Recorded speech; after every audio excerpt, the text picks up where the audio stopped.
Hello everyone, today I will discuss about the network types. हम computer network की बात करेंगे आज।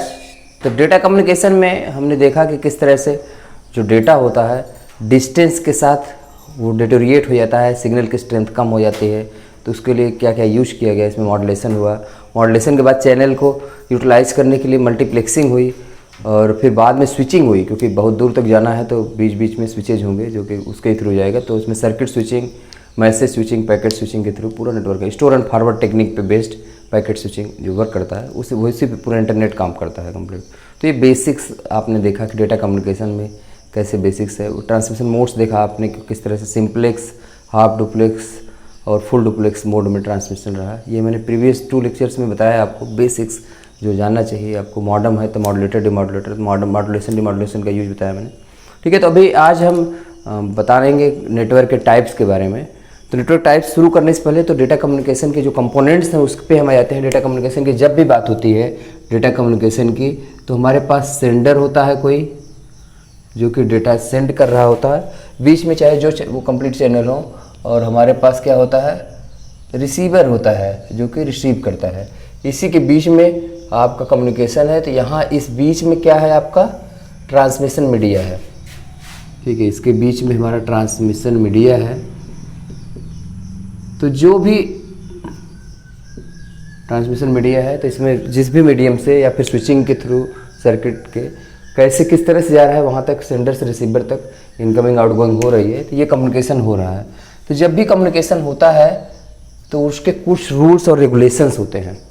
जब भी कम्युनिकेशन टेक प्लेस करता है, डेटा कम्युनिकेशन सिस्टम की बात होती है, तो उसमें सेंडर होता है, रिसीवर होता है, ट्रांसमिशन मीडिया होता है, और इसके अलावा एक और इम्पॉर्टेंट जो सॉफ्टवेयर होता है, ये सब तो हार्डवेयर हो गए, वो होता है प्रोटोकॉल। प्रोटोकॉल बहुत इंपॉर्टेंट है। ये प्रोटोकॉल ही डिसाइड करता है किस नियम कानून से ट्रांसमिशन होगा उनका। Protocols are the rules and regulations governing the communication. जो नियम कानून होते हैं, निर्देश होते हैं, जिससे कि एक दूसरे से कम्युनिकेट करेंगे तो एक दूसरे की लैंग्वेजेज को समझ सकें और एक दूसरे के स्टैंडर्ड्स को फॉलो कर सकें। सेंडर और रिसीवर रूल्स होंगे, क्या प्रोटोकॉल्स होंगे। रूल्स रेगुलेशन हमारे रियल लाइफ में भी होते हैं, हमारे फैमिली में भी रूल्स होते हैं कि हम कैसे बड़ों का सम्मान करेंगे और छोटों से प्यार बात करेंगे। ये सब इसी तरह से क्लास में भी कुछ रूल्स रेगुलेशन होता है। ठीक है, किसी ऑर्गेनाइजेशन में भी होता है या फिर हमारे गवर्नमेंट में भी होता है कि कौन पर्टिकुलर कोई हमारा विजिट करने के लिए कोई मिनिस्टर आ रहा है तो प्रोटोकॉल में कौन जाएगा उनको रिसीव करने के लिए। ठीक है, तो वो भी रूल्स रेगुलेशंस बने हैं। तो रूल्स रेगुलेशन लाइफ में हर जगह है। इसी तरह से कम्युनिकेशन में यहाँ पे जब डेटा कम्युनिकेशन की बात होती है तो वहाँ पे भी रूल्स रेगुलेशंस होते हैं जिनको प्रोटोकॉल बोला जाता है। Protocols are the rules and regulations governing the communications. तो डिफरेंट प्रोटोकॉल्स को फॉलो करते हैं। तो पूरा डेटा कम्युनिकेशन के कंपोनेंट में सेंडर होगा, रिसीवर होगा, ट्रांसमिशन मीडिया होगी और प्रोटोकॉल्स होंगे। इससे कंप्लीट कम्युनिकेट करेंगे। अब जब हमारा कंप्यूटर नेटवर्क की बात होगी तो डेटा कम्युनिकेशन में, तो कंप्यूटर नेटवर्क के टाइप्स क्या क्या है। अगर हम कंप्यूटर नेटवर्क की बात करें तो कंप्यूटर नेटवर्क ऐसे भी क्या होता है, एक कनेक्टेड कंपोनेंट्स होते हैं जो कि क्या होते हैं, आपके ऑटोनॉमस होते हैं। कंप्यूटर नेटवर्क का मतलब होता है autonomous connection of the nodes. ठीक है, जितने भी नोड्स हैं, जो भी कंप्यूटर हो या फिर दूसरा भी एलिमेंट्स हो सकता है, इसलिए मैं यहाँ नोड टर्म यूज करूँगा। कंप्यूटर नेटवर्क का मतलब होता है autonomous connection of nodes. Autonomous connection of node बोला जाएगा। लेकिन ये जो ऑटोनॉमस कनेक्शन ऑफ नोड्स है, इनका इंटरकनेक्शन है, ऑटोनॉमस कनेक्शन, जो कि आपस में एक दूसरे से कम्युनिकेट कर सकें, मीन्स मैसेजेस को कन्वे कर सकें, इनकमिंग आउटगोइंग रहे उनके बीच में, तब जो कंप्यूटर नेटवर्क होता है। डिफरेंट नेटवर्क्स हैं उनका। तो ये जो कंप्यूटर नेटवर्क है, अगर इसके हम टाइप्स पे जाएँ, हम इसके और डिटेल में भी नहीं जा रहे हैं क्योंकि एक एक डिस्कस करते जाएंगे तो सब पूरा आता जाएगा। इसका सेटअप कंप्यूटर नेटवर्क का डिस्ट्रीब्यूटेड कंप्यूटिंग से होता है। डिस्ट्रीब्यूटेड सिस्टम क्या होता है वो हम डिटेल में अभी उधर नहीं बता रहे हैं, वो हम बताएंगे आपको कि किस तरह से और कनेक्टेड है। अभी हम बताना चाहेंगे आपको कि नेटवर्क के टाइप्स के बारे में। तो जो नेटवर्क का हमारा टाइप होता है, किस किस तरह के नेटवर्क हम देखते हैं, तो नेटवर्क टाइप्स वो 3 चीज़ों से डिसाइडेड होता है नेटवर्क का टाइप्स। एक तो ये होता है कि साइज ऑफ नेटवर्क। जब इंटरकनेक्शन ऑफ डिफरेंट नोड्स होगा तो साइज क्या होगा, मीन्स कितना एरिया में, कितना स्पैन में वो कंप्लीट फैला हुआ है। तो फर्स्ट है, ये क्राइटेरिया होता है कि साइज ऑफ नेटवर्क इस तरह से, इस बेसिस पे। और क्या होता है आपका ट्रांसमिशन टेक्नोलॉजी क्या यूज की जा रही है। ट्रांसमिशन टेक्नोलॉजी का मतलब है ये कि जो भी नेटवर्क है हमारा कनेक्ट हो रहा है, क्या वो ट्विस्टेड पेयर से कनेक्टेड है नोड्स उसके, या फिर फाइबर ऑप्टिक से कनेक्टेड है, या कोएक्सियल केबल से कनेक्टेड है, या फिर वायरलेस कनेक्टेड है, वो ट्रांसमिशन टेक्नोलॉजी हो गई। ये इस तरह से टाइप्स ऑफ नेटवर्क हो जाते हैं, कई तरह के साइज ऑफ नेटवर्क से, ट्रांसमिशन टेक्नोलॉजी से, ये 2 क्राइटेरिया आपकी होती हैं। और इसके अलावा क्या हो सकता है, नेटवर्क की टोपोलॉजी से, इन 3 चीज़ों से डिसाइड होती है। हम वन बाय वन इन सब चीज़ों को देखेंगे। तो नेटवर्क टोपोलॉजी मीन्स जो भी नेटवर्क के नोड्स हैं वो फिजिकली किस तरह से एस्टेब्लिश्ड हैं, पूरा उनका फिजिकल लेआउट किस तरह से है, ठीक है, उनका फिजिकली किस तरह से लेआउट है, ज्योमेट्रिकल लेआउट आप कह सकते हैं, वो कैसे फिजिकली कनेक्टेड है, वो उसको बोला जाता है टोपोलॉजी। डिफरेंट टाइप के कनेक्शन हो सकते हैं, बस, रिंग, डिफरेंट टाइप, ये टोपोलॉजी हो जाता है नेटवर्क का, ठीक है। तो इन 3 चीज़ों के बेसिस पे हम नेटवर्क टाइप्स पढ़ेंगे। Very first is the size of the network, means वो कितने एरिया को कवर करता है, इन सब चीज़ों को।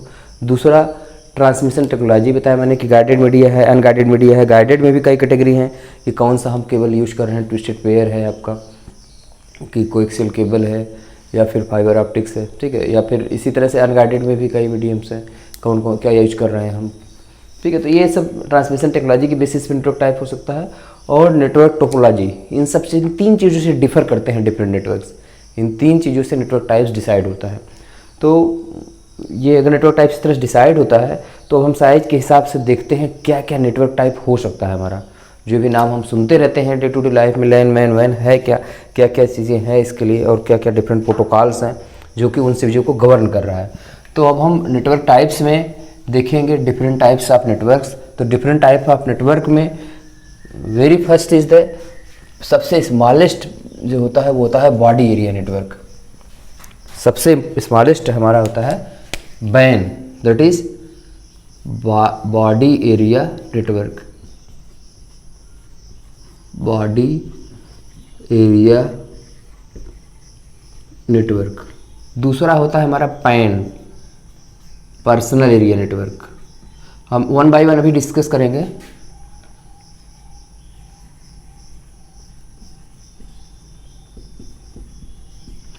तीसरा फिर उसके बाद आ जाता है लैन, लोकल एरिया नेटवर्क, फिर मैन, मेट्रोपॉलिटन एरिया नेटवर्क, उसके बाद फिर आता है आपका वैन, वाइड एरिया नेटवर्क। फिर इसी के एग्जांपल आपका इंटरनेट होगा। अगर हम बैन से शुरुआत करते हैं तो बैन का मतलब होता है body area network. Body area network में ये होता है, ये मेडिकल फील्ड में इसको यूज किया जाता है आजकल। बॉडी नेटवर्क एरिया नेटवर्क में ये होगा कि हमारे ह्यूमन बॉडी में जो भी कंपोनेंट्स हैं उसमें भी हम कुछ कंप्यूटिंग डिवाइसेस फिट कर सकते हैं कंप्यूटिंग के लिए मीन्स हमारा हार्ट बीट पता चलता रहे, या फिर हमारा ECG वगैरह का होगा, या ब्रेन के लिए भी कुछ पोर्शन रख सकते हैं, मतलब डिफरेंट पार्ट्स में। इस तरह से मेडिकल डायग्नोसिस में आजकल जो रिमोट मॉनिटरिंग हो रही है बॉडी एरिया नेटवर्क में, इसमें क्या करते हैं, सब चीज़ों का मॉनिटरिंग होती है। तो अभी आजकल ये कॉन्सेप्ट आ चुका है और धीरे धीरे और ज़्यादा पॉपुलर भी हो जाएगा रिमोट मेडिकल इमरजेंसी का।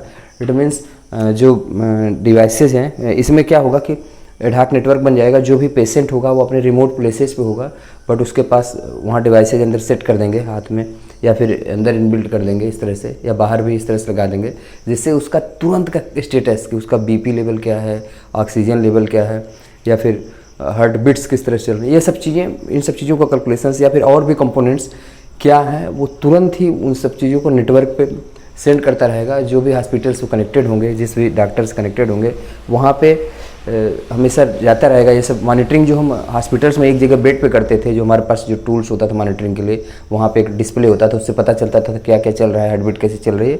ये सब मॉनिटरिंग रिमोटली हो सकेगी, ठीक है, पूरा मेडिकल के लिए ही यूज़ किया जाता है बेसिकली। तो इसमें रिमोटली होगी मीन्स डॉक्टर वहीं होगा, यहीं से पूरा डेटा नेट के थ्रू पहुंच जाएगा। ये बट ये बहुत सिक्योर होना चाहिए, बहुत अच्छे से होना चाहिए। तो ये इससे रिलेटेड जो स्टैंडर्ड डेवलप हुआ प्रोटोकॉल्स बॉडी एरिया नेटवर्क से रिलेटेड है, उस प्रोटोकॉल का नाम है IEEE स्टैंडर्ड्स प्रोटोकॉल। इसमें यूज होता है IEEE 802.15.6 इसमें यूज किया जाता है बॉडी एरिया नेटवर्क में।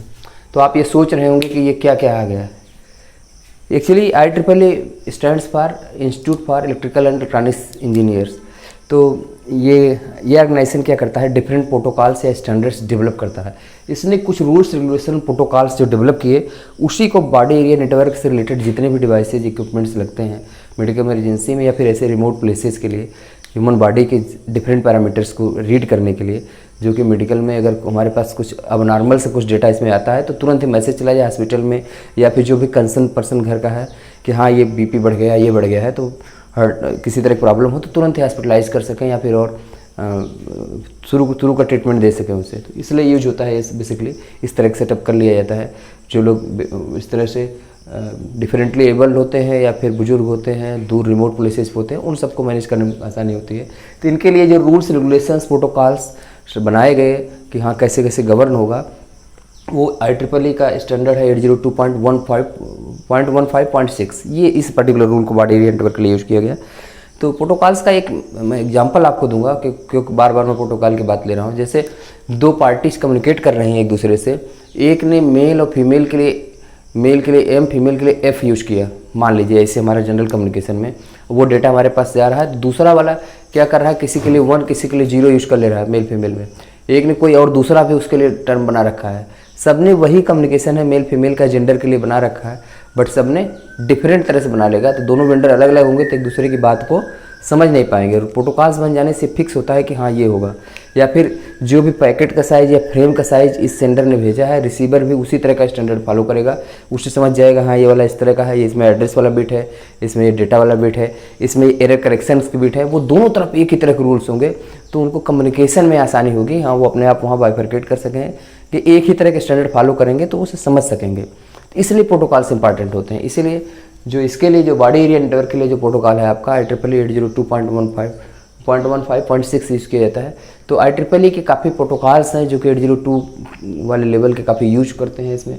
उसमें से 15 आपका ये है। जैसे आप सुनते होंगे कि 802.11 आपका यूज होता है ज़्यादा करके वायरलेस नेटवर्क्स के लिए यूज करते हैं, ठीक है। तो इथरनेट जो इसका होता है 802.3 यूज करते हैं। तो वो सब कौन कौन से यूज करते हैं, कुछ एक्टिव हैं, कुछ पुराने प्रोटोकॉल्स बने थे जो यूज नहीं होते हैं, वो सब मैं धीरे धीरे कुछ चीज़ें और डिस्कस करूँगा, टोपोलॉजी के साथ भी डिस्कस करूँगा। तो ये सबसे बेसिक वाला है नेटवर्किंग, जो एकदम से अंदर हो सकता है कि हमारे शरीर के पार्ट ही कनेक्टेड हो, उनका ही नेटवर्क हो, उसी का डेटा हम भेज सकें रिमोटली, तो उनका नेटवर्क जो हो गया बॉडी एरिया नेटवर्क हो गया, सिंपलेस्ट हो गया।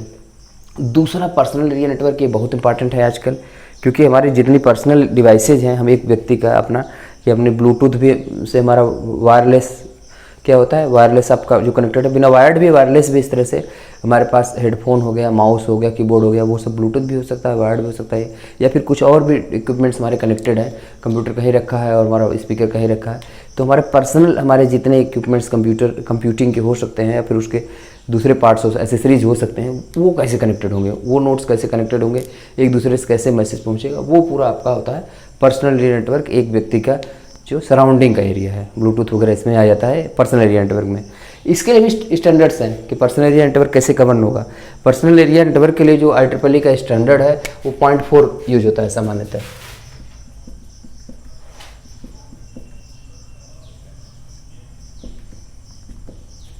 ठीक है, 0.4 को यूज करते हैं। इसमें पर्सनल एरिया नेटवर्क में ब्लूटूथ के अलावा जिगबी यूज होता है। एक जिगबी है, वो अब तो कम यूज होता है, लेकिन जिगबी ब्लूटूथ में ये डिफरेंस है कि ब्लूटूथ की रेंज थोड़ी सी कम होती है बट उसका डेटा ट्रांसफर रेट बेटर होता है। जिगबी का रेंज थोड़ा 100 मीटर्स तक भी चला जाता है, रेंज ज़्यादा होता है लेकिन बहुत लो ट्रांसफर रेट के लिए यूज़ किया जाता है। शुरू में IoT वाली डिवाइसेस के लिए जिगबी खूब यूज़ किया गया, अभी भी कहीं कहीं IoT डिवाइसेस के लिए उसे यूज़ करते हैं, थोड़ा डिस्टेंस और कवर कर लेता है इंटरनेट ऑफ थिंग्स का, बट डेटा रेट बहुत कम होता है उसका, किलोबिट्स पर सेकंड में ही होता है, बहुत कम ही रेट होता है और ज़्यादा स्पीड का नहीं होता। हाँ, ब्लूटूथ में थोड़ा सा उससे बेटर हो जाता है स्पीड, ब्लूटूथ की शेयरिंग और आसान हो जाती है उसमें जो नेटवर्क होता है। तो ये पर्सनल एरिया नेटवर्क में आता है ब्लूटूथ, जिगबी, ये सब जो हमारे लोकली कनेक्टेड हो गया कि एक व्यक्ति है तो उसके सभी इक्विपमेंट्स किस तरह से कनेक्टेड हैं और आपस में उनका नेटवर्क बनता है, वो आपका पर्सनल एरिया नेटवर्क हो गया। उसके सराउंडिंग का उसका प्रिंटर भी कनेक्टेड हो सकता है या फिर ये भी ब्लूटूथ के प्रिंटर भी होते हैं, ब्लूटूथ से आपने वो कर दिया। तो ये सिंपल हो गया सेकेंड वाला। अब यहाँ से स्टैंडर्ड चालू होता है जिसकी हमें डे टू डे लाइफ में ज़रूरत होती है, वो होती है LAN. LAN stands for local area network. Generally जो लैन होता है वो एक बिल्डिंग में या फिर एक कैंपस में या फिर 1-2 किलोमीटर तक का एरिया पूरा कवर कर लेते हैं लैन में, लोकल एरिया नेटवर्क। यहाँ तक का पूरा कनेक्शन होता है। कई बार जो लैन होता है कि उस बहुत दूर तक है तो एक बैकबोन बना देते हैं, कई बार फाइबर ऑप्टिक्स का, और इंटरनल कनेक्शन इसके अपने केबल्स कर देते हैं, या तो कोएक्सियल केबल से हो जाता है या फिर यूटीपी से या एचटीपी से। तो सबसे अधिक जो यूज किया जाता है लाइन में केबल वो होता है यूटीपी। इसमें cat 5 cable, cat 6 cable use किए जाते हैं, कैटेगरी 5 कैटेगरी 6 की cable. UTP stands for unshielded twisted pair. तो ट्विस्टेड पेयर केबल्स लाइन के लिए सबसे अधिक यूज किया जाता है। लेकिन ऐसा नहीं है कि सिर्फ इसी तरह का लाइन है, वायरलेस लाइन भी होगा, ठीक है। तो वायरलेस लैन, वायरलेस वैन भी होता है। चलिए उस चीज़ को, वायरलेस वाले को फिर हम अलग से डिस्कस करेंगे, लेकिन लैन में ही आता है वो। तो वायरलेस के लिए, लैन के लिए जो स्टैंडर्ड होता है वो 802.11 होता है। उसी में कई स्टैंडर्ड ABG कई आ चुके हैं। तो 802.11 IEEE का स्टैंडर्ड है, मीन्स वो प्रोटोकॉल्स या रूल्स रेगुलेशंस हैं, वो कहाँ कहाँ के बैंडविड्थ में वर्क करेगा, वो क्या क्या रूल्स रेगुलेशंस होंगे, सब प्रोटोकॉल्स इसी पर्टिकुलर IEEE के स्टैंडर्ड पे वर्क करते हैं, जो कि वायरलेस लाइन में है। और जो नॉर्मल लाइन है उस लाइन के लिए डिफरेंट टोपोलॉजीज हैं, तो वो हम डिस्कस फिर अलग से फिर से करेंगे आपको। तो जो लाइन है, जो लाइन के लिए जो प्रोटोकॉल होता है उसे ईथरनेट बोलते हैं इस प्रोटोकॉल को। जो पोर्ट लगता है लाइनिंग में ज़्यादा होता है ईथरनेट पोर्ट या फिर लैन पोर्ट बोला जाता है, जो RJ45 कनेक्टर जिससे यूटीपी वाले कनेक्ट होते हैं। तो ईथरनेट टर्म यूज किया जाता है। तो लैन में भी बहुत एडवांस तक लाइन्स होती हैं, और जो स्पीड पूरे नेटवर्क में सबसे फास्टेस्ट होती है वो वायर्ड लैन की होती है। इसलिए वायरलेस लैन भी आया कॉन्सेप्ट में ज़रूर, बट वायर्ड लैन्स की जो स्पीड होती है बहुत ज़्यादा होती है। इतनी होती है कि नॉर्मल इथरनेट हो गया आपका, जो स्पीड देगा ही वो कंप्लीट, जो भी 10 Mbps तक इस तरह का कुछ दे रहा है। फास्ट इथरनेट आएगा, फास्ट इथरनेट की स्पीड 100 Mbps की होगी। फिर गीगाबिट इथरनेट आएगा जो कि 1 Gbps स्पीड, इसीलिए गीगाबिट बोलते हैं। Gbps speed means gigabits per second, gigabit Ethernet बोलते ही हैं, ठीक है। अब इसके बाद अभी है आजकल 10 गीगाबिट में भी 10 Gbps की स्पीड आने लगी, 10 गीगाबिट्स पर सेकंड की स्पीड आने लगी। और आजकल काफ़ी इक्विपमेंट्स लाइनिंग में जो यूज किए जाते हैं, काफ़ी मॉडम्स यूज किए जाते हैं, वो गीगाबिट वाले यूज किए जाते हैं। स्विचेज भी गीगाबिट के में ज़्यादा ट्रांसमिट कर सके और स्पीड बहुत अच्छी मिल सके हमें। तो आजकल गीगाबिट वाले स्विचेज वगैरह भी यूज करते हैं, हब भी यूज करते हैं। ये सब स्विचेज हब क्या क्या है, ब्रिज हैं क्या, ये सब पोर्सन हम फिर से अभी आपको इंटरकनेक्टिंग डिवाइसेज डिस्कस करेंगे तो और डिटेल में बताएंगे। बस ये जान लीजिए भी कि ये इंटरकनेक्टिंग डिवाइसेज हैं जो कि कनेक्ट करती हैं डिफरेंट नोड्स को बीच में। तो हब, स्विच, ब्रिज या जो भी चीज़ होनी है तो वो सब गीगाबिट स्पीड के स्विचेज भी होती हैं और हमारा ट्रांसमिशन मीडियम भी होता है। तो लाइन में आजकल फास्ट इथरनेट और गीगाबिट इथरनेट ज़्यादा यूज कर रहे हैं, ठीक है। शुरू में सिर्फ नॉर्मल लाइनिंग होती थी, नॉर्मल लाइनिंग में स्पीड 10 Mbps 12 Mbps इस तरह का होता था। आपका जब फास्ट इथरनेट आ गया तो फास्ट इथरनेट के केस में 100 Mbps के आसपास स्पीड हो गई, 100 मेगाबिट्स पर सेकंड। अब गीगाबिट इथरनेट है आजकल, तो गीगाबिट इथरनेट्स में 1 Gbps की स्पीड होगी, 1 गीगाबिट्स पर सेकंड, गीगाबिट्स में Gbps। और इसमें भी और एडवांस अब 10 Gbps की स्पीड आ रही है, तो ज़्यादा और बेटर स्पीड मिलती है। तो लाइन सबसे अधिक होती है। इसके डिफरेंट टोपोलॉजीज हैं, कौन कैसे यूज करते हैं, क्या फ़ायदे किसके हैं, क्या करना चाहिए किस ऑर्गेनाइजेशन में, किस तरह के लेआउट में बनाना चाहिए, वो सब डिस्कस हम करेंगे लाइन की टोपोलॉजी के साथ। तो ये सबसे इंपॉर्टेंट आपका लाइन हो जाता है, जो हमें डे टू डे लाइफ में बिल्डिंग्स में, ऑर्गेनाइजेशंस में, ठीक है, इंस्टीट्यूशंस में जो देखने को मिलता है वो लाइन ही मिलता है। जितने भी इंस्टीट्यूट, ये लाइनिंग हो गई, ठीक है। लाइन के बाद हमारा आ जाता है मैन। मैन में जो होता है, मैन को बोलते हैं मेट्रोपॉलिटन एरिया नेटवर्क। उसमें पूरा एक शहर या 1-2 शहर तक कवर हो जाते हैं, 100 किलोमीटर तक की डिस्टेंस कवर हो जाती है। तो ये पूरा, तो इसका बेस्ट एग्जांपल होता है केबल टीवी, केबल टीवी का नेटवर्क। केबल टीवी क्या होती है कि केबल टीवी एक शहर के लिए होती है, तो वहीं पे जो चैनल चलाती है, जो भी मूवी चलेगा, जो भी वो चलेगा उस पर्टिकुलर शहर के लिए, दूसरे शहर के लिए नहीं, तो उस फ्रिक्वेंसी पे उसी एरिया में पूरा कवर करेगा। एक शहर, 2 शहर जो भी कवर हो रहा है, वाराणसी में है तो वाराणसी ही कवर करेगा, ठीक है। तो ये हमारा मैन में होता है। मैन में सामान्य रूप से जो यूज किया जाता है वो कोएक्सियल केबल यूज किया जाता है। लैन में यूटीपी यूज किया जाता है, अनसिलेक्टेड ट्विस्टेड पेयर केबल ज़्यादा यूज किए जाते हैं। मेनली सबसे अधिक वायर उसी को लगते हैं। और मैन में आते ही कोएक्सियल केबल ज़्यादा लगते हैं, ठीक है। इसी तरह के नेटवर्क का एग्जांपल है। या फिर कई बार ये होता है कि ये तो एग्जांपल हमने बताया केबल टीवी का, इसी तरह से कंप्यूटर का भी नेटवर्क हो सकता है। कोई ऐसा मैन में हो सकता है, कोई ऐसी ऑफिस हो जिनके एक आध 2 शहर में, आसपास के शहरों में कई जगह उनके ऑफिस बने हों, ब्रांच ऑफिसेज, वो कनेक्ट हों उसी से। या फिर उनकी कई और शॉप्स हों, वो आउटलेट हों, या फिर पॉइंट ऑफ सेल उनका कंप्लीट कई जगह बना हो, तो उन सबको पूरा एक साथ कनेक्ट कर सकते हैं वो 1-2 शहर तक। वो मेन टेक्नोलॉजी यूज करेंगे, किस तरह कनेक्ट करेंगे, तो ये मेट्रोपॉलिटन एरिया नेटवर्क इसीलिए बोलते हैं। और नेक्स्ट है आपका वाइड एरिया नेटवर्क। ये हो सकता है wide area network means wide से पता चला है कि काफ़ी दूर तक होगा। तो वाइड में आपका आ जाता है कि एक पूरा 2-4 शहर कवर कर लें, एक आध स्टेट कवर कर लें, कंट्री या कॉन्टिनेंट कवर कर लें, ठीक है, या पूरी दुनिया ही कंप्लीट हो जाए तो उसे इंटरनेट बोल दिया जाएगा, ठीक है। तो इंटरकनेक्शन ऑफ कंप्लीट नेटवर्क, इस तरह का इंटरकनेक्शन ऑफ नेटवर्क जो है वो इंटरनेट आ जाता है, ठीक है। तो वाइड एरिया नेटवर्क वैन का बेस्ट एग्जांपल आपका हो जाता है इंटरनेट। वैन जरूरी नहीं कि सब वैन की भी बात जो हो रही सब वायर्ड ही हो, तो जब भी वैन की बात आती है तो ऑप्टिकल फाइबर आ जाता है तुरंत इसमें रोल में। जैसे इसमें यूटीपी मेन केबल थी लैन के केस में, अनशिल्डेड ट्विस्टेड पेयर, उसी तरह से मैन के केस में मेट्रोपॉलिटन एरिया नेटवर्क के केस में हमारा जो केबल था मेन केबल थी उसमें कोएक्सियल केबल यूज होती थी। तो वैन के केस में मेन केबल है ऑप्टिकल फाइबर, ठीक है। फाइबर ऑप्टिक्स से जुड़ेगा तभी पूरा जुड़ जाएगा। लेकिन वायरलेस भी वैन होता है। वायरलेस वैन का एग्जांपल हमारा सेलुलर नेटवर्क है, मोबाइल का नेटवर्क, वो वायरलेस नेटवर्क है। उसमें टावर्स हैं, सेलुलर सेल्स में डिवाइडेड है पूरी दुनिया, उन्हीं सेल्स के थ्रू कम्युनिकेट होता है, सब वायरलेस है, ठीक है। उसमें किस किस तरह से कम्युनिकेशन होता है, wireless code division, multiple access, WCDMA वगैरह में 4G में या 5G में भी आ गया, वो कैसे होता है वो एक अनदर टॉपिक है मोबाइल कम्युनिकेशन का। बट वहाँ पे वायरलेस लैन ही है एक्चुअली, वो वी लैन जिसको बोला जाएगा, वाइड एरिया नेटवर्क का वायरलेस वाला पोर्शन। इसी तरह से वी लैन था, वी वैन बनेगा वो वायरलेस। वाइड एरिया नेटवर्क का एग्जांपल सेलुलर नेटवर्क है। वायरलेस लैन जो हमारा कैंपस वाईफाई कैंपस बना दिए जाते हैं तो वायरलेस WLAN बोला जाएगा, तो सब वाईफाई कैंपस। लेकिन फिर भी वायर्ड का कोई मुकाबला नहीं है। अगर हम उसे UTP केबल से कनेक्ट करते हैं तो स्पीड बहुत बेटर होती है। हमेशा मैंने बताया कि गीगाबिट इथरनेट होता है तो गीगाबिट में स्पीड होती है। लोकली आप छोटे छोटे वायरलेस करिए, लेकिन जो बैकबोन या मेन पॉइंट्स हैं वहाँ पे वायर्ड कर सकते हैं और सब चीज़ें वैसे करेंगे। चलिए ये पोर्शन हम फिर से और भी डिस्कस करेंगे जब टोपोलॉजी फिर अभी बताएंगे तब। तो इस तरह से जो नेटवर्क के टाइप्स हैं ये बेसिकली इस तरह से डिवाइड किए जा सकते हैं। बॉडी एरिया नेटवर्क से शुरुआत होती है जो कि मोस्ट बेसिक है आपका बॉडी एरिया नेटवर्क जो ह्यूमन बॉडी का है। पर्सनल एरिया नेटवर्क हमारा कंप्लीट जिग्बी और ब्लूटूथ ये सब कवर होता है। पर्सनल के बाद आपका आता है लैन, लैन को इथरनेट बोला जाता है। इसके जो स्टैंडर्ड्स हैं IEEE 802.3 यूज किया जाता है ज़्यादा से ज़्यादा।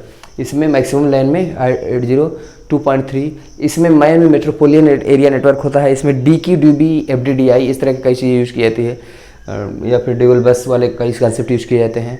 मैन में इसमें कोएक्सियल केबल्स वगैरह यूज़ की जाती है। और फिर आपका वैन हो जाता है वाइड एरिया नेटवर्क, इसमें पूरा और चीज़ें कवर हो जाती हैं।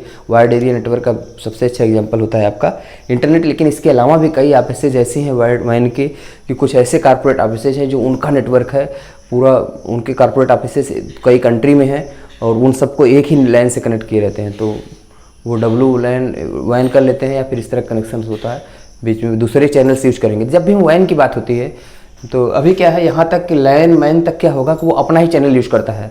लैन का मतलब हम सभी वायर्स अपने कनेक्ट करेंगे कैंपस में, उन्हीं को यूज करेंगे। मैन में अपना ही यूज करेंगे ज़्यादा करके, एक दो शहर है अपना वायरिंग पूरा करके। लेकिन वैन क्या करेगा, वो एग्जिस्टिंग जो इंफ्रास्ट्रक्चर हमारा उनको यूज करेगा।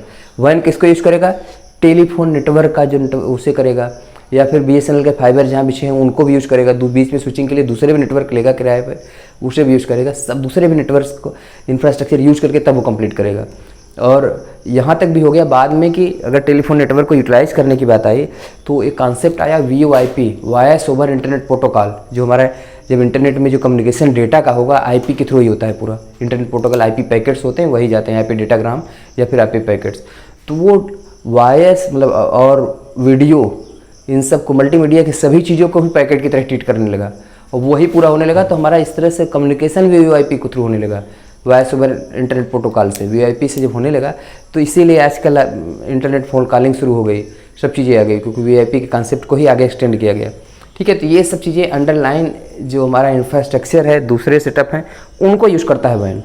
क्योंकि वो ऐसा थोड़ी है कि वैन वो बन रहा है कोई कंप्लीट सेटअप तो किसी का कॉर्पोरेट ऑफिस TCS कंपनी का है, मान लीजिए टाटा कंसल्टेंसी सर्विसेज का, उनके बहुत ऑफिसेज यहाँ हैं और दूसरी कंट्रीज में भी है, वो कनेक्ट करने हैं अपना नेटवर्क TCS का।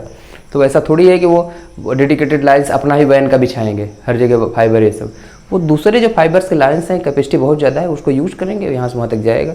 उनका प्राइसिंग अपना होता है, किस तरह से यूज़ करते हैं, डिफरेंट प्राइसिंग टेक्निक्स होती हैं, क्या क्या होती है प्राइसिंग, वो फिर एक अनदर इशू है। ठीक है, कैसे कैसे प्राइसिंग करते हैं नेटवर्क में कि कितना वो लेंगे, ठीक है। लेकिन वैन दूसरे को यूटिलाइज करता है, ऑप्टिकल फाइबर को यूज करता है और दूसरे नेटवर्क को यूज करता है। ये कॉन्सेप्ट मेरा बताना था। तो ये हमारे नेटवर्क टाइप्स हैं, थोड़ा आइडिया आपको लगा होगा इसमें। अब हम इसी के डिटेल में चलते हैं, जो हमारे नेटवर्क टाइप्स है। तो इसमें जो टोपोलॉजीज लैन में यूज करते हैं उसके बारे में बताएंगे हम, कि लैन में कौन कौन सी टोपोलॉजी हम यूज करते हैं, क्या क्या होता है उसमें, वन बाय वन। तो टोपोलॉजी का मतलब आपका हो गया कि physical layout of the nodes, जो हमारे कंप्यूटर के नोड्स हैं वो फिजिकली कैसे लेआउट होते हैं। टोपोलॉजी, नेटवर्क टोपोलॉजी की बात होती है। तो नेटवर्क टोपोलॉजी का मीनिंग है हमारा physical layout of nodes. Physical layout, physically वो किस तरह से है complete, physical layout of nodes, या फिर geometrical configuration of nodes, geometrically किस तरह से वो कनेक्टेड हैं डिफरेंट कंप्यूटर्स, फिजिकल लेआउट किस तरह से जोड़े गए हैं एक दूसरे से कि कम्युनिकेट कर सकें। ये जरूरी नहीं कि इंटरनेट से जुड़े हों बाहर की दुनिया से, इंटरनल कम्युनिकेशन के लिए भी यूज़ करेंगे लैन। ऐसा नहीं, जब भी हम कंप्यूटर नेटवर्क की बात कर रहे हैं, इसका ये मतलब सिर्फ नहीं है कि हम इंटरनेट से जुड़ेंगे तभी कंप्यूटर नेटवर्क है। कंप्यूटर नेटवर्क मतलब दो कंप्यूटर कनेक्ट हो सकते हैं तब भी वहीं शुरू हो जाता है। सिर्फ इसमें जो कम्युनिकेशन होता भी है, जब हम इसमें लेआउट पे भी आएंगे तो दो चीज़ें इंपॉर्टेंट है इसमें जानना आपके लिए जब भी टोपोलॉजी की बात होगी। एक होता है हमारा कॉन्सेप्ट पीयर टू पीयर, या फिर P2P बोलते हैं इसको, और दूसरा होता है server client, client server. Peer to peer के केस में क्या होता है, एक हमारा नोड होगा और ये दूसरा नोड होगा, ये दोनों नोड आपस में डायरेक्ट कम्युनिकेट करेंगे।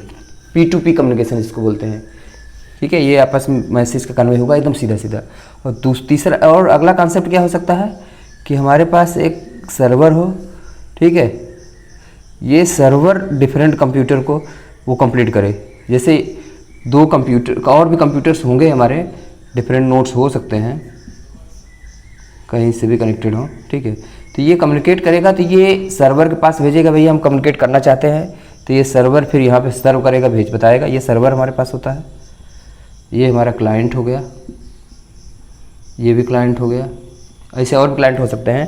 तो ये कम्युनिकेट करेगा, मैसेज करेगा, तो सर्वर को पता होगा, सर्वर बताएगा हाँ ये वाला व्यक्ति यहाँ पर है, इससे कम्युनिकेट कर लीजिए।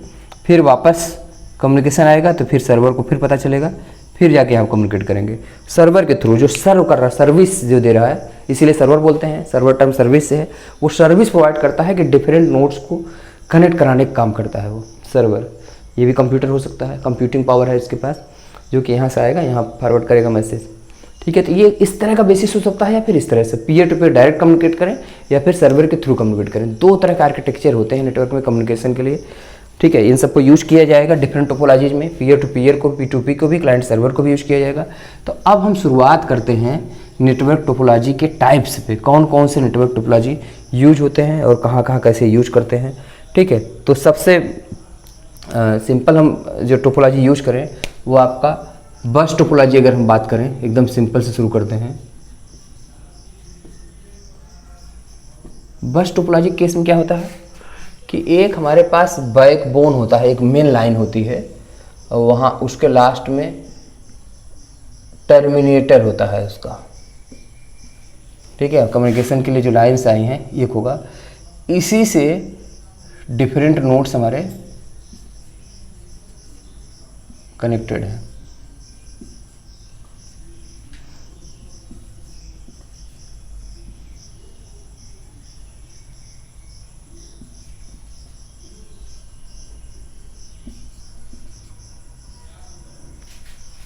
ठीक है। तो अभी क्या होगा कि जो भी कम्युनिकेशन के लिए लाइन के आउटसाइड से भी आए, फिर इंटरनल भी कोई कम्युनिकेट करना चाह रहा है, तो यहाँ से टोकन्स ये भेजेगा, अपना जो भी पैकेट भेजेगा, तो जो भी इंटेंडेड रेसिपिएंट होगा उसको रिसीव करेगा, और वो टोकन आगे चलता जाएगा। इधर भी सभी इंटरफेसेस लगे होंगे, ठीक है। ये मेन बैकबोन है, फिर इस तरह के वायर्स होंगे, और करते हुए जब ये पूरा टोकन्स लास्ट में टर्मिनेटर के पास जाएगा तो वो नष्ट कर देगा टोकन को। जो भी पैकेट है ये भेजा है कंप्लीट, तो ये जाता जाएगा। जो भी इंटेंडेड रेसिपिएंट होगा, मतलब जिसके लिए भेजा है, जिसके पे पता लिखा है उस टोकन का, जब ये पैकेट भेजा जाता है उसमें डेटा तो होगा ही, लेकिन वो एड्रेस भी लिखा रहेगा किसके लिए भेजा जा रहा है इसमें से, ठीक है। चाहे बाहर से आया हो डेटा, मतलब ये अगर आउटसाइड वर्ल्ड से ये कम्युनिकेटेड है, ये आउटसाइड वर्ल्ड से भी कनेक्ट कर सकते हैं, आउटसाइड वर्ल्ड से होगा, आउटसाइड नेटवर्क से भी हो सकता है, दैट इज इंटरनेट या फिर किसी और नेटवर्क से, या फिर इंटरनल भी कम्युनिकेशन के लिए होगा। ठीक है, तो दोनों ही दशा में जो ये आएगा वायर, ये टर्मिनेटर होगा। ये बस का आर्किटेक्चर होता है, बस की टोपोलॉजी होती है। एक मेन होता है, ये बस जैसे जाती रहती हैं हमारी, बस के दोनों स्टॉप्स होते रहते हैं, कहीं लेफ्ट में कहीं राइट में बस रुकती है और लोग चढ़ते हैं, सवारियाँ उतरती हैं, फिर आगे बढ़ जाते हैं, फिर आते हैं, फिर सवारियाँ चढ़ती हैं उतरती हैं। इस बेसिस पे पूरा काम करता है बस टोपोलॉजी। ऐसी टोपोलॉजी में सामान्यतः बहुत ऑर्गेनाइजेशन इस तरह की यूज भी करते हैं। तो ये बैकबोन होता है वो फाइबर का कई बार डाल देते हैं। बड़ा ऑर्गेनाइजेशन है, बहुत बड़े लाइन को हम कनेक्ट कर रहे हैं टोपोलॉजी में, तो और ये यूटीपी से लोकली कनेक्ट कर देंगे छोटा छोटा। या फिर हो सकता है कि ये वाले फाइबर नहीं डाल रहे हैं, ज़्यादा कॉस्टली पड़ रहा है, यहाँ तक फाइबर आया मेन पॉइंट तक, तो ये वाले पॉइंट को कैट 6 का केबल डाल दिया यूटीपी में, थोड़ा अच्छी क्वालिटी का कैट, या एसटीपी डाल दिया। लग रहा है कि कहीं पे शिल्डेड ट्विस्टेड पेयर कि कहीं ब्रेक हो सकता है, कुछ गड़बड़ हो सकता है, तो ये एसटीपी डाल देते हैं। कई बार शिल्डेड ट्विस्टेड पेयर भी डाल देते हैं बहुत बार, नहीं तो ज़्यादातर कैट 6 से काम हो जाता है। और फिर ये पॉइंट्स अपना जहाँ ज़रूरत होती है वहाँ ऐड करते जाते हैं, पॉइंट ऐड करने के लिए छोड़ देते हैं। तो ये बस टोपोलॉजी यूज़ की जाती है, बस बैकबोन की तरह अभी भी यूज़ की जाती है लाइनिंग में। ठीक है, और सब चीज़ें इस तरह से। बड़ा हमारा एरिया है तो पूरा कैंपस पूरा कवर करना है, तो बस बैकबोन बेस्ट होता है कि बस का बैकबोन बना दे कोई, फिर उसी से डिफरेंट ये यहीं तक नहीं हो सकता, ये भी हो सकता है कि इसी से हम यहाँ पे कोई कनेक्ट किए, यहाँ पे ये खुद ही एक हम लाइन से पूरे कनेक्ट हो गए, एक और लाइन से, मीन्स यहाँ से कनेक्ट हुआ ये, लेकिन ये खुद ही कंप्यूटर का कनेक्शन है। ये तो छोटे छोटे सिंगल कंप्यूटर नोड्स हो सकते हैं, बस बैकबोन से लाइन भी कनेक्ट हो सकता है कोई, या फिर कोई और भी हमारे पास पूरा ही लाइन कनेक्ट हो गया, एक दूसरा लाइन छोटा छोटा। ठीक है, तो इन सबको पूरा कवर कर लेगा वो, मतलब कई लैब से कनेक्ट हो जाए, एक लैब में खुद ही 10-12 कंप्यूटर 15 कंप्यूटर हो जाए। ठीक है, ऐसा भी कनेक्शंस कर सकते हैं बस बैकबोन से। बस बैकबोन का फ़ायदा ये है कि इस तरह से। इसके साथ नुकसान क्या है बस बैकबोन के साथ, कि अगर ये पर्टिकुलर वायर, मेन वायर ही बैकबोन जिसको बोलते हैं रीढ़ की हड्डी, तो ये रीढ़ की हड्डी, स्पाइनल कार्ड या बैकबोन ही अगर गड़बड़ हो गया तो पूरा गड़बड़ हो जाएगा। इसमें कोई एक जगह गड़बड़ होगा तो फिर वही अफेक्टेड होगा और चलता रहेगा। जिधर का नोड का गड़बड़ होगा तो वही नोड अफेक्टेड होगा, उसे एरर गड़बड़ होगी, किसी तरह फेलियर होगा तो और सब चलता रहेगा, कोई दिक्कत नहीं है। बट जब ये मेन वाली वायर ही बैकबोन या स्पाइनल कार्ड या हमारी रीढ़ की हड्डी ही गड़बड़ हो गई तो सब पूरा डिस्टर्ब हो जाएगा, पूरा कम्युनिकेशन डिस्टर्ब हो जाएगा। तो ये पहली टोपोलॉजी हो गई। और इसके लिए भी बस टोपोलॉजी के लिए भी स्टैंडर्ड IEEE बनाए गए हैं। ठीक है, IEEE के लिए जो बस टोपोलॉजी के लिए IEEE 802.4 प्रोटोकॉल IEEE ने बनाया था, standard protocol open system interconnection में, बट वो इस तरह से यूज नहीं होती, वो तो TCP/IP के ही पूरे फंडे यूज करता है, तो उसकी ज़रूरत नहीं है। अदरवाइज शुरू में लाइनिंग इसकी करने के लिए जो प्रोटोकॉल था आपका 802.4, अब ऑब्सोलीट है वो, उस तरह से यूज नहीं करते। ठीक है, तो ये पहला हो गया बस टोपोलॉजी। थोड़ा आइडिया आपको लगा होगा कि किस तरह से डिफरेंट कंप्यूटर नेटवर्क कनेक्टेड होते हैं, बाहर की दुनिया से भी कनेक्ट हो सकते हैं या फिर इंटरनल भी आपस में कम्युनिकेशन कर सकते हैं। बाहर से नहीं भी कनेक्टेड हैं तब ये आपस में कम्युनिकेट कर सकते हैं। इसमें वायर भी बहुत बच जाता है, बैकबोन्स एक ले जाएंगे और सब वायर से इधर लाइनिंग कर लीजिए और सब कर लीजिए। पूरा कैंपस कनेक्ट करने का काम बहुत अच्छे से आता है इसमें। कैंपस में कई बिल्डिंग से उन्हें कनेक्ट करना है तो हर बिल्डिंग से अलग अलग वो करना पड़ेगा, तो बैकबोन ले जाइए वो करिए। तो ये पहला टोपोलॉजी हो गया। ठीक है, बस दूसरा टोपोलॉजी आपका होता है बस के बाद नेक्स्ट जो डिस्कशन में लैन में यूज भी होता है अभी बहुत, और सबसे अधिक यूज होता है एक्चुअली वो है आपका स्टार टोपोलॉजी।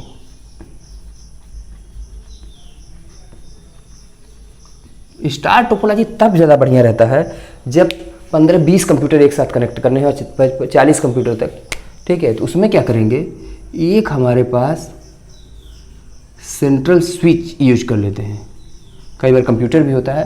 अब उसी से डिफरेंट नोड्स कनेक्ट कर देते हैं, जितने भी कंप्यूटर हैं हमारे कनेक्ट होने हैं स्विच। तो कई पोर्ट का स्विच है हमारा, डिपेंड करेगा कितने पोर्ट का स्विच हम यूज कर रहे हैं। ठीक है, अब ये स्विच अगर हमारा 8 पोर्ट का स्विच हो सकता है, 16 पोर्ट का, 32 पोर्ट का, इस तरह के स्विचेज होते हैं। बाहर की दुनिया से ये जो स्विच हमारा है, ये स्विच बाहर की दुनिया से कनेक्ट होकर आया होगा। ठीक है, ये आउटसाइड वर्ल्ड है हमारा। इसको यूज़ करते हैं, मान लीजिए एक कोई लैब सेटअप करनी है या फिर एक ही बिल्डिंग में एक कमरा बड़ा सा है, उसके कंप्यूटर्स कनेक्ट करने हैं, तब ये बड़ा सही रहता है। बाहर नहीं, एक छोटा सा, जैसे हमारा बैकबोन से जब कनेक्ट हुआ बस वाली टोपोलॉजी से, तो उसमें हम एक छोटे लाइन से कनेक्ट हुए थे एक लैब के लिए। तो लैब में कई कंप्यूटर एक साथ हैं, 10 कंप्यूटर, 15 कंप्यूटर, 20 कंप्यूटर, उसके लिए स्टार बेस्ड होता है, एक स्विच लगा दीजिए, उस चीज़ से डिस्ट्रीब्यूट कर दीजिए सब जगह। इसमें जब भी कोई नोड फेल होगा तो वो वाला गड़बड़ हो जाएगा और सब चलते रहेंगे, कोई दिक्कत नहीं। इसमें प्रॉब्लम सिर्फ तब आती है जब स्विच ही फेल कर जाए। स्विच क्या होता है, ये कंप्यूटर भी हो सकता है, यहाँ कंप्यूटर से भी कनेक्ट कर सकते हैं, स्विच से भी कर सकते हैं। बेस्ट स्विच होता है, स्विच के थ्रू कनेक्ट किया जाता है। स्विच क्या होता है, कैसे काम करता है, हब क्या होता है, कैसे काम करता है, हब भी बोल सकते हैं इसे, ठीक है। इसमें स्विच और हब में थोड़ा सा डिफरेंस है। तो ये सब कैसे कैसे काम करेंगे उसे फिर हम बताएंगे डिटेल में। या फिर जो स्टार टोपोलॉजी होती है, ये इसे सर्वर की तरह अगर हम ट्रीट करें तो ये क्लाइंट होता है, तो क्लाइंट सर्वर आर्किटेक्चर का होता है। तो ये सर्वर ही फेल कर जाएगा, सर्व करेगा जो यहाँ से और जगह डिस्ट्रीब्यूट करने के लिए। ये इंटेलिजेंट भी हो सकता है बहुत, और कम इंटेलिजेंट भी हो सकता है जो स्विच होता है। ज़्यादा स्विच इंटेलिजेंट हो गया स्विच तो लेयर 3 का स्विच हो गया। लेयर 3 का मीन्स उसमें IP प्रोटोकॉल्स को भी देख सकता है, क्या क्या होता है लेयर 3 की स्विचेज, लेयर 6 और आगे लेयर्स की स्विचेज। ये फिर इंटरकनेक्टिंग डिवाइसेज और डिफरेंट लेयर्स ऑफ प्रोटोकॉल्स में जब डिस्कस करूँगा फिर तब उसमें बताऊँगा। लेकिन अभी के लिए बस ये हमारे के लिए बहुत सिंपल लैंग्वेज में ये है कि बाहर की दुनिया से कनेक्शन हो या फिर इधर इंटरनल हमारा कम्युनिकेशन है यहाँ पे होना। तो ये पर्टिकुलर नोड मान लीजिए कम्युनिकेट करना चाहता है तो स्विच के थ्रू अपना यहाँ से कम्युनिकेट करना चाहता है तो यहाँ से कर ले कम्युनिकेट, मैसेज आ जाएगा आपस में। यहाँ पे स्विच है हमारा, यहाँ के बाद यहाँ सबके एड्रेस होंगे प्राइवेटली, वहाँ से वहाँ तक कनेक्ट होगा। लोकल लाइन है ये स्टार टोपोलॉजी का। प्रॉब्लम मैंने बता दिया कि स्विच फेल हो जाएगा तो पूरा फेल हो जाएगा, अदरवाइज चलता रहेगा। सबसे अधिक यूज़ किया जाता है लाइनिंग के लिए, एक छोटे लैब के लिए, ठीक है। और आउटसाइड वर्ल्ड से कनेक्टेड है तो स्विच के थ्रू अपना सब जगह वायर हो जाएगा कंप्लीट कनेक्ट। ये दूसरी टोपोलॉजी हो गई जो कि खूब यूज करते हैं। पहला था आपका बस टोपोलॉजी, दूसरा आपका ये स्टार टोपोलॉजी। इन्हीं दोनों के कॉम्बिनेशन खूब यूज होते हैं, ठीक है। अब तीसरी टोपोलॉजी है हमारी रिंग टोपोलॉजी। रिंग टोपोलॉजी का केस क्या होता है, रिंग टोपोलॉजी में जो डिफरेंट नोड्स हैं वो रिंग की तरह कनेक्टेड होते हैं, मीन्स सब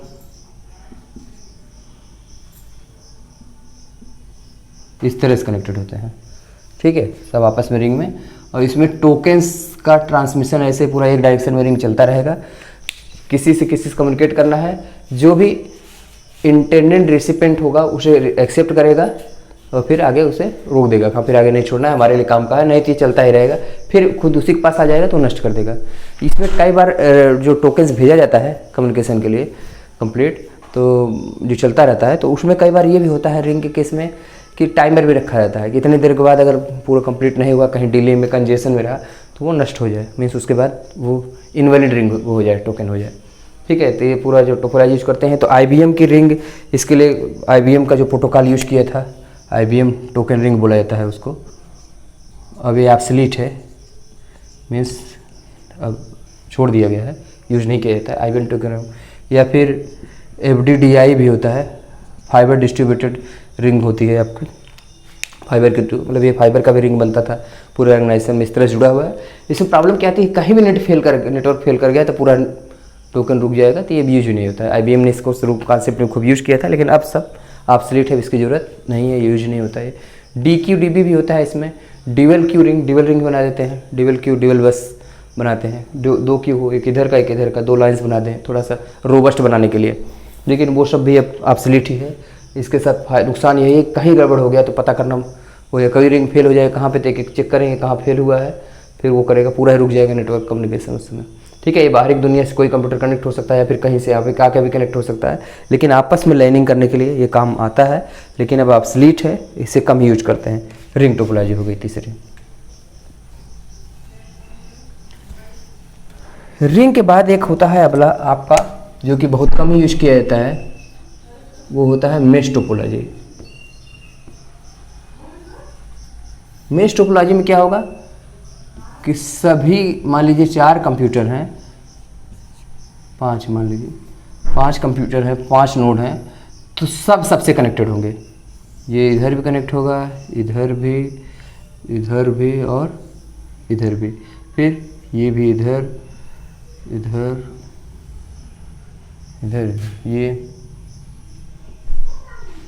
यहाँ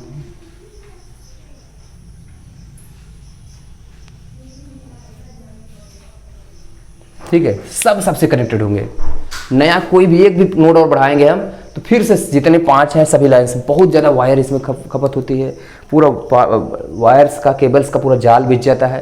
पूरा रोबस्ट होता है सिस्टम। कोई कनेक्ट हो गया, सबसे डेडिकेटेड लाइन्स होती हैं। कुछ भी कहीं फेल कर जाए तो दूसरे नेटवर्क से यहाँ से वहाँ तक पहुँच जाएगा। रोबस्ट हो जाता है, कभी कुछ फेल नहीं होता है इसमें, क्योंकि कोई भी वायर लिंक फेल हुआ हमारा तो क्या होगा कि दूसरी तरफ से आ जाएगा, फिर इधर से भी आ जाएगा। 1-2 लिंक फेल होने से कोई फर्क नहीं पड़ता, वो कनेक्टेड रहेंगे एक दूसरे से। लेकिन इसके साथ ये बहुत कॉस्टली पड़ता है, नंबर ऑफ वायर्स बहुत बढ़ जाते हैं। आप 5 ही नोड में देख रहे हैं कितना लग गया, 6 एक बढ़ गया तो फिर सभी जगह इतने वायर्स बढ़ाने पड़ेंगे, नया नोड लगाने में दिक्कत रहेगी। तो इसको भी यूज नहीं किया जाता ज़्यादा, ठीक है। अब मेश टोपोलॉजी के बाद ट्री टोपोलॉजी, वो इस तरह का स्ट्रक्चर कई बार हो जाता है कि हमारा एक नोड होगा, फिर वहाँ से एक ट्री बनेगा, फिर उससे कई पॉइंट नोड के चलते रहेंगे, एक इधर का ट्री बनेगा, उससे 3 नोड्स बन गए, ठीक है। इस तरह से ट्री में ये इसे कम्युनिकेट करेगा। ये वाला फिर 2 या फिर 3 बना लिया, कोई कहीं पर रुक गया, कोई कहीं पे। ये कम्युनिकेशन यहाँ से यहाँ करना है कम्युनिकेशन। सपोज करिए कि ये पर्टिकुलर नोड कम्युनिकेट करना चाहता है इससे, तो ये यहाँ जाएगा, यहाँ से आके यहाँ जाएगा, ठीक है। तो इतना ज़्यादा कंप्लीट रिंग होगा। कहीं से भी फेल हो जाएगा तो पूरा इसके हियरार्किकल आर्किटेक्चर जो है उसे मेंटेन करना बड़ा मुश्किल होता है, इससे कम यूज किया जाता है, ठीक है। तो ये ट्री टोपोलॉजी हो गई, या फिर सबका मिक्स टोपोलॉजी भी कोई यूज किया जा सकता है। तो मिक्स में बेस्ट होता है कि एक बैकबोन बस का जो हमारा बनता है, बहुत ज़्यादा यूज करते हैं इसे, बस का पूरा बैकबोन बना लिया जाए और लोकल जो है स्टार टोपोलॉजी का बना लिया जाए, लोकल लैब्स वगैरह, ठीक है। इस तरह के नेटवर्क्स यूज होते हैं। तो ये आपका physical layout of the nodes हुआ, फिजिकली किस तरह से कनेक्टेड होंगे और किस तरह से कंप्यूटर चलेंगे, ये सब कंप्लीट बताया मैंने कि ये होगा, ठीक है। अब वायरलेस में भी 2 कैटेगरी आएगी कि वायरलेस लैन बनाया जाए। कहीं कहीं ऐसा बिल्डिंग होगा उसमें सब जगह वायरिंग करना बड़ा मुश्किल से होता है, या फिर ज़रूरत उतनी कम है, तो वहाँ तक मेन बैकबोन बनाया जाए और वहाँ पे वायरलेस का पॉइंट दे दिया जाए, एक्सेस पॉइंट दे दिया जाए, जिससे कि वायरलेस कनेक्ट हो जाए कुछ डिवाइसेज या उस तरह से जो भी इक्विपमेंट्स हैं, जो भी मोबाइल वगैरह या फिर जो भी कनेक्ट होना है वायरलेस कनेक्ट हो जाए। तो वाईफाई इस तरह का यूज किया जा सकता है जो कि वायरलेस हो सकता है। अलग से मैं वायरलेस का फिर बताऊंगा आपको अलग से कंप्लीट कि वाईफाई, वाई मैक्स, ये सब क्या क्या होता है, सबके स्टैंडर्ड्स क्या हैं, किस तरह से। और एक वायरलेस में ही वायरलेस लैन के अलावा वायरलेस वैन भी हो सकता है, जिसका एग्जांपल मैंने बताया सेलुलर नेटवर्क होता है, जो कि पूरा वर्ल्ड वाइड कनेक्ट करके रहता है। सभी के IEEE स्टैंडर्ड्स हैं। तो वायरलेस के लिए जो स्टैंडर्ड है वो IEEE 802.11 यूज होता है, ठीक है। उसी के स्टैंडर्ड्स को A, B, G कई नेटवर्क्स आ गए हैं, सभी अलग अलग बैंडविड्थ पे वर्क करते हैं, ठीक है। तो वो सब एक अनदर टॉपिक है, उसे हम अलग से फिर डिस्कस करेंगे। अभी हमें ये आइडिया बताना था कि नेटवर्क टाइप्स। तो आज हमने आप ये बताया आपको कि नेटवर्क के कौन कौन से टाइप्स हैं on the basis of size, transmission technology and in दोनों चीज़ों का कंप्लीट किया। और उसके बाद फिर आपने देखा कि इसके जो डिस्कशन जो हमारा कंप्लीट रहा, इसमें फिर बताया कि लाइन में भी किस तरह से डिफरेंट फिजिकल लेआउट में टोपोलॉजीज रहीं और क्या बेस्ट है, उस किस पर्टिकुलर ऑर्गेनाइजेशन में क्या सूट करता है ज़्यादा, इसके अकॉर्डिंगली उसे यूज किया जाएगा। फिजिकली उस तरह से लाइनिंग की जाएगी जिससे वो कम से कम रिसोर्सेज यूज हो और बहुत अच्छे से कनेक्ट हो, हर जगह कंप्लीट अच्छी स्पीड मिले, ठीक है। तो अब इसी को हम कंटिन्यू करेंगे आगे और बताएंगे उसमें कि और क्या क्या चीज़ें हैं इसमें, और फिर हम बताएंगे कि इंटरनेट कैसे आया, उसमें किस किस तरह चीज़ें आई, ठीक है। तो ये आगे क्लास के लिए आज के लिए हम यहीं पे स्टॉप करते हैं। Thank you.